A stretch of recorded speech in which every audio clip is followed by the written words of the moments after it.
Greetings, folks. This is DC Investing, Reach Financial Independence, and I talk about topics to help others on their path to financial independence. And the thing I wanted to talk about today is the question of should you pay off your house early or should you invest?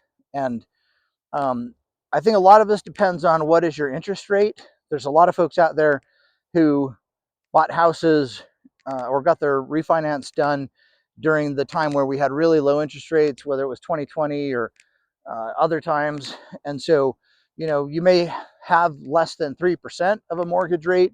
You might have something, in the low threes or something.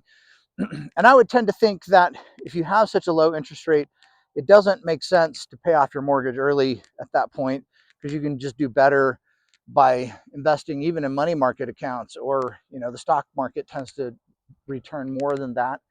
um, oil pipelines produce distributions a lot higher than that, but a lot of folks didn't get those low interest rates. Maybe you got a loan for 5.5% or 6%. I think I saw on billboards here recently that with the increase in the 10-year bond rate recently, our mortgage rate is above 6%. It's like 6.1 or something.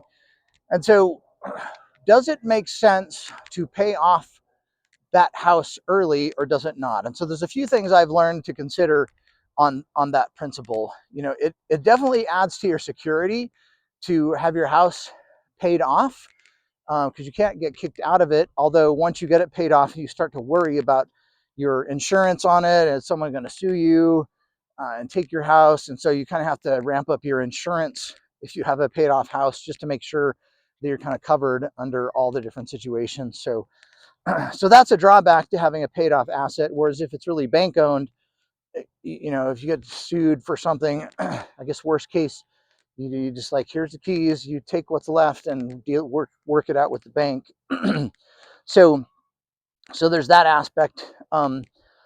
If you have a large balance on your house, it's important to kind of consider the taxation of how mortgage interest affects your taxation. And so I think the limit right now to the size of the loan that you can have on a house is, I think, $750,000, if I'm not mistaken.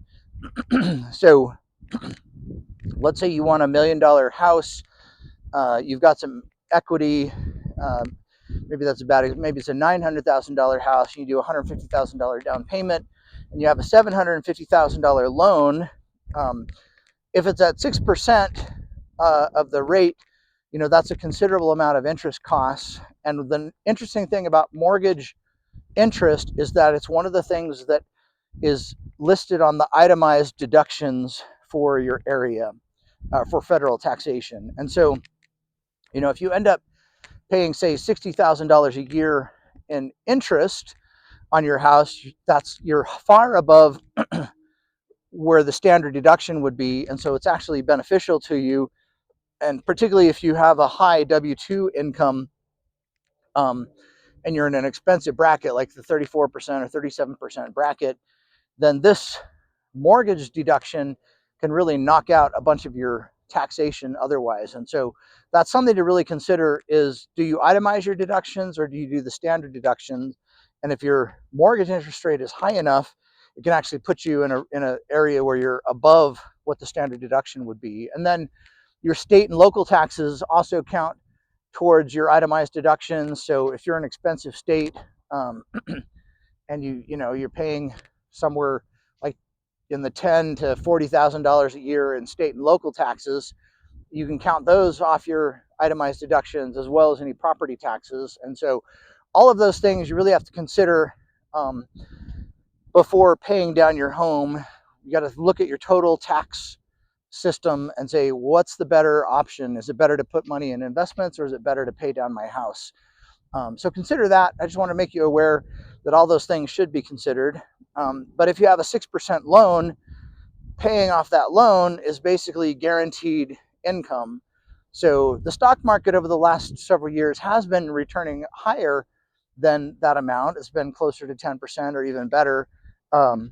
So for the past couple decades, since 2013, it's been better to have been in the stock market than it has been to have paid down your house. But there's definitely times where things reverse. I lived through the great financial crisis, and that was a time when I paid off my house because I didn't know if the banks were going to be around. It was so scary at that time. You never knew what was going on. So, so I've had a paid off house for a long time, but I remember before that time, I really did. I think my interest rate was 6.75% when I first bought my house, and it was kind of a no-brainer at the time to just make extra principal payments, because I knew that every payment that I made, I was basically going to make 6.75% on that amount that I put away. And so I was actively working on paying down my mortgage, even from the first year that I got it, um, because I figured, it was a guaranteed return as opposed to an iffy return. And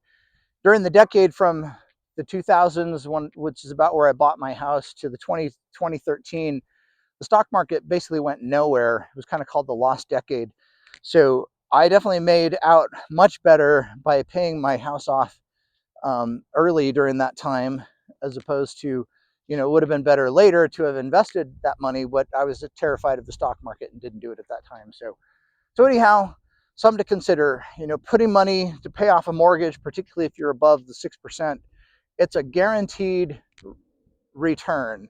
Whereas you never know with the stock market. You have to kind of factor in what is the risk factor if on your stock investments, because they can always go down as opposed to up also. And so, manage your risk. Um, the risk is worth something. And if you have a guaranteed 6% that you're going to make on prepaying your house payments, um, it may beat an 8% return in the stock market just because you're worried about it. And the stock market fluctuates and cause you some heartache. But also really look at your itemized deductions.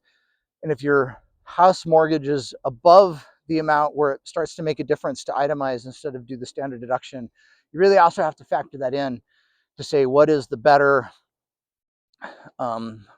place to put your money.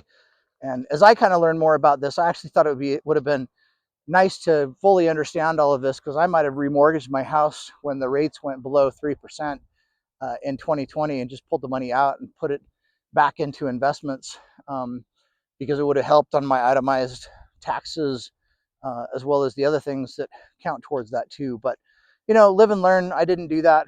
I have a paid off house, which is kind of nice. I don't have to worry about it anymore necessarily. But, long term, it really just depends on the person and or getting a nice, and your mortgage rate. If you're at 6%, maybe it makes a lot more sense to pay that off as opposed to putting money in the stock market. So like, subscribe. Hope this helps for you. Food for thought.